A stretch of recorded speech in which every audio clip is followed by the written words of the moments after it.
Hello, this is a tutorial on signing up on ChowMatch as a recipient. So as a reminder, ChowMatch is completely free to use and brings food to your doorstep with one easy sign up. So to get started, if you're not already on this main page, just go to your web browser and type in www.chowmatch.com or just chowmatch.com.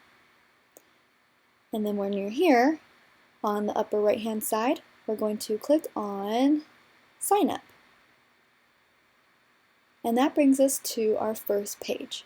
For location, choose California, Riverside City. Choose this option even if you're in Riverside County. For your primary role, you want to choose recipient or agency.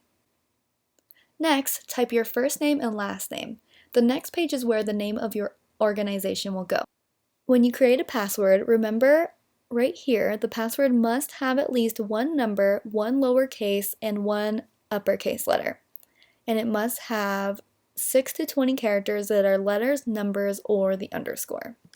When we're done filling out our location, role, first name and last name and email, and password, we're going to go ahead and click on Sign Up.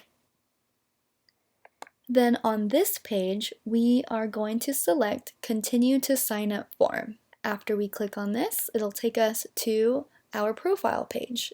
So this is where you can fill out your organization name, including your address and your city and your zip code. And then for city, your only option is to select Riverside. Even if you're in a neighboring city such as Corona, Moreno Valley, Paris, or Redlands, you still need to put in Riverside since it's the only option. The most important part right here then is your zip code. Next, we're going to fill out your office phone and your cell phone number. If your cell phone number and office number are the same, then you can either leave this blank or just copy and paste it into here. Here's where you can select if you're a nonprofit or not. So you can select yes or no, and then you can fill out your federal tax ID number. The following two sections, days and times accepting food deliveries and food types accepted, are going to be what is most important when creating your profile. Since both of these sections tell the food runner what they can bring and when to bring it to your organization. So if you're accepting food for 24 hours, then check this box right here and it will fill out all of the time slots for you.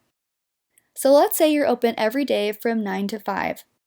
You can fill out here, then check this box over to your right that says apply these hours to each day. Then all the time slots will be filled with the same open times. And of course, if there are any days your organization is not open at all or not accepting food, then simply erase the time in those boxes. Of course, 9 to 5 doesn't apply to all organizations, so feel free to edit your times however you see fit. So there you have it. You should only be getting food deliveries during the times you have indicated here. Something important to note is that the more times or the longer you've indicated accepting deliveries raises your chances of actually having food delivered. So now we can move on to the next section titled Food Types Accepted. For instance, if your facility has a freezer or a refrigerator, then you may check off all the food options: dairy, meat, produce, dry foods, catering, and bread items. For instance, if your facility does not have a freezer or a refrigerator, then it would be best not to check off dairy, meat, and prepared foods, since these options require a fridge or a freezer to stay fresh. So let's say your facility does not have a fridge or a freezer, then you can choose produce, dry foods, and bread items. So for the amount of food, you can choose between trays, boxes, and pounds. If you're unsure about what number you want to include in any of these boxes, I think a good rule of thumb is to just include the number of boxes, trays, or pounds that you've received in the past from other food deliveries.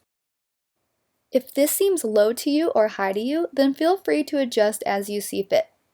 Now, for delivery frequency, you can choose between unlimited, once daily, once weekly, once every 2 weeks, once monthly, or currently not accepting food runs.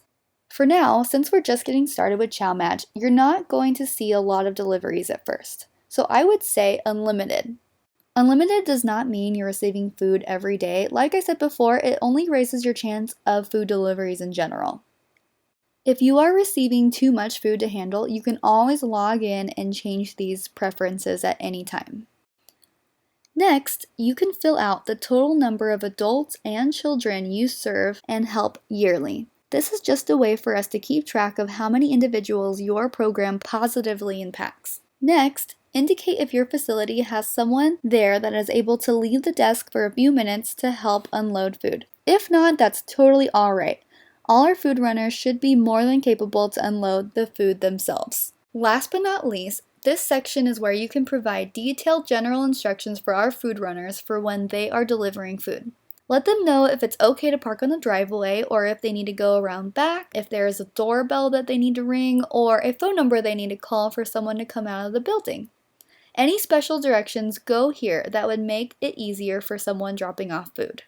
After you've completed filling out all of the information, make sure to click on Submit. Then you should see this screen right here, Add Recipient Successful, and with a little bit of information about us. So if you have any questions at all, please go to riversidefoodrescue@gmail.com.